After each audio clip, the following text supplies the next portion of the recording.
চলে যাব এখান থেকে, কেউ থাকবে না।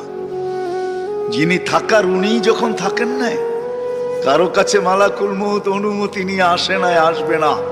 শুধু একজন মুহাম্মদুর রাসূলুল্লাহ সাল্লাল্লাহু আলাইহি ওয়াসাল্লামের কাছে মালাকুল মউত যখন আসছেন, তো আল্লাহ বলছে বন্ধুর কাছে অনুমতি নিয়ে ঢুকবে, অনুমতি দিলে ঢুকবে, নাইলে ফিরে আসবে। বন্ধু আমার, খবর তার অনুমতি ছাড়া যায় গর্জায় ঢুকা যাবে না। আমাদের কারো কাছে অনুমতি নিয়ে আসবে না, ওনার কাছে অনুমতি নিয়ে গেছেন।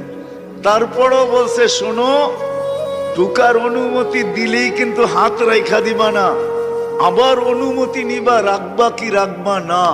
বন্ধু যদি হ্যাঁ বলে তো রাইখো, যদি না বলে তো চলে এসো। কেননা বন্ধু আমার। কার বন্ধু? হ্যাঁ, কার বন্ধু? হাবিবুল্লাহ। কার বন্ধু?